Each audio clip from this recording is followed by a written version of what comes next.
Welcome to this week's episode of Humans in 5. As we creep closer and closer to the holiday season, many people around the world are starting to make all sorts of travel plans to see friends, family, and loved ones.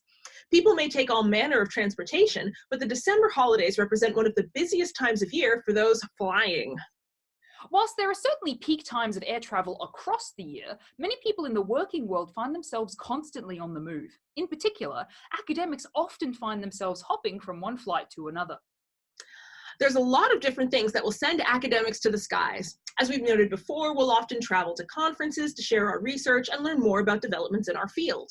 Many academics will also travel for research purposes. For example, some people may need to access specific equipment that's only available in certain parts of the world. Researchers may also travel for meetings with other colleagues. In this day and age, meeting face-to-face is still considered a priority, and sometimes people will hop on a plane to solidify those collaborative bonds. Not all academics are doing this much traveling, but for those who do, the kilometers can really add up.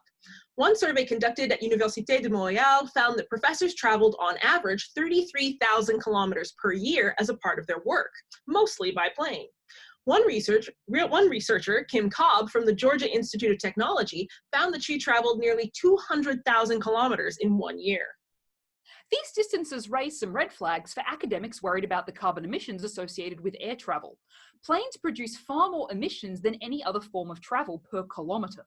Some individual researchers worry about their individual contributions towards emissions and climate change due to all this travel.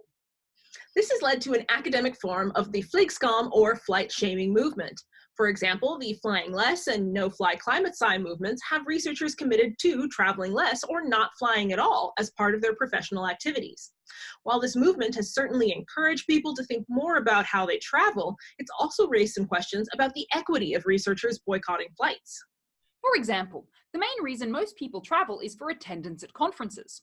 Many have suggested that adding more teleconferencing or Skyping into presentations may help ensure that researchers can stay up to date, but also help those avoid some long-distance air travel. Additionally, when these options aren't available, some researchers advocate not attending conferences without these options.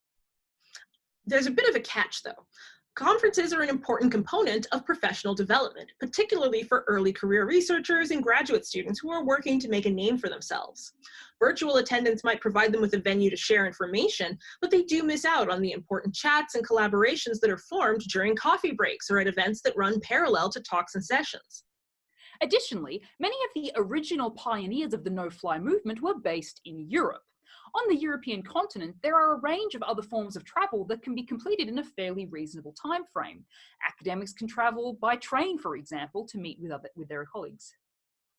These movements run the risk of further isolating researchers from other parts of the world, such as Australia and New Zealand. Researchers from these regions sometimes note that they feel forgotten due to the physical distance from many major research centers, and flights to meetings and conferences can provide a huge advantage by strengthening connections and drawing attention to these other parts of the world that are making huge research strides. We won't pretend that we have all the answers, but we do think that the biggest advantage of this movement is that it encourages us to be a little bit more thoughtful about our professional travel patterns. There are absolutely instances where travel can be hugely important, but it's worth also clustering research and meetings together, or making sure that you get the most professional bang for your travel buck when it comes to flying. Thanks for watching, and we'll see you next time on Humans in 5. Don't forget to subscribe.